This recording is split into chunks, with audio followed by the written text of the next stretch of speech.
Try to live your life without Jesus, miserable ka.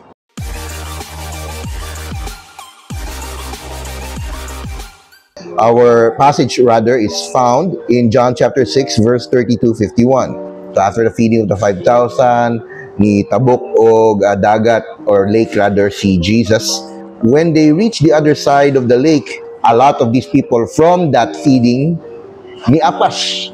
And then sabi ni Jesus sa kanila, the reason that you followed me, not because na-interesa mo o na-hungry mo sa akong words, but because nabusog mo sa physical nga pagkaon. And then Jesus compared himself to bread.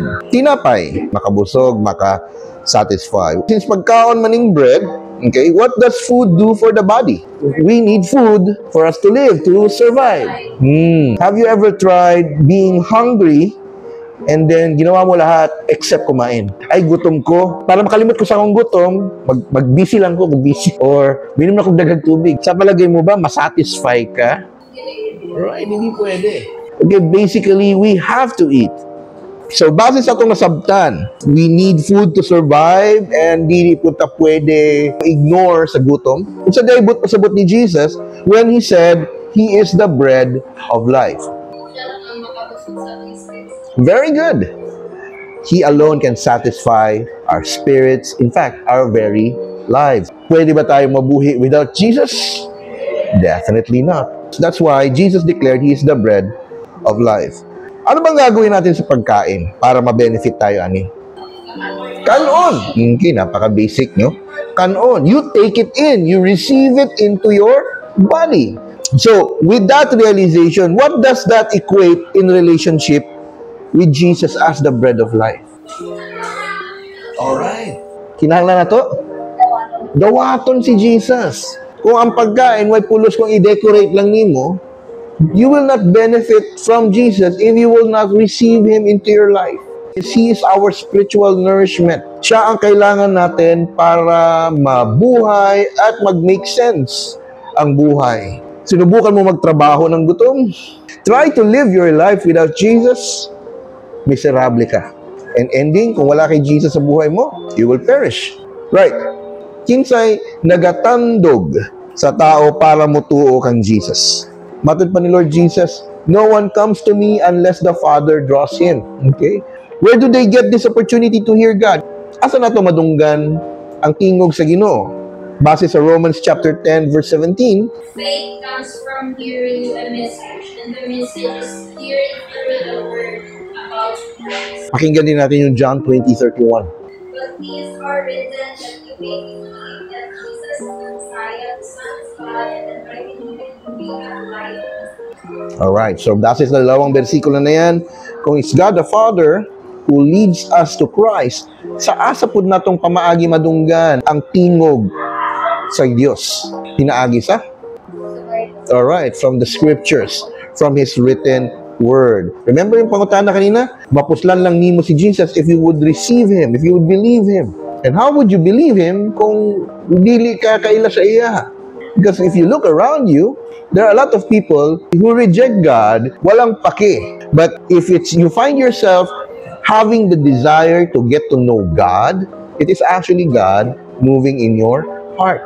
So, what happens po kung makaila ka kan Jesus? What happens when you receive Christ?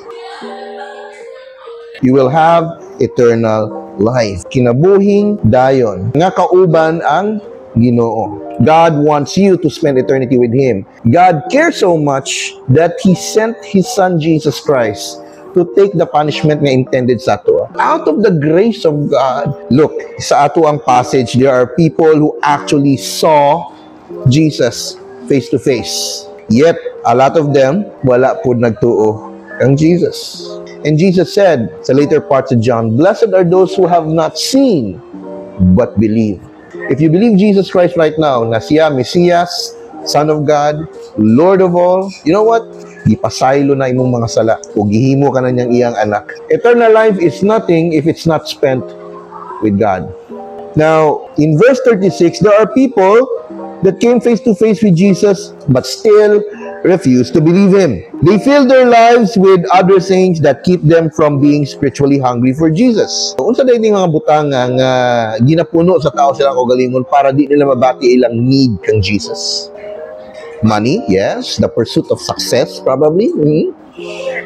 Work, busy. Gusto ko maging productive. Gusto ko saluduhin ako ng mga tao. Employee of the year, Hopefully, wala na ingon-ana sa ato, Trying to pursue things nga si Jesus lang ang makakapuno.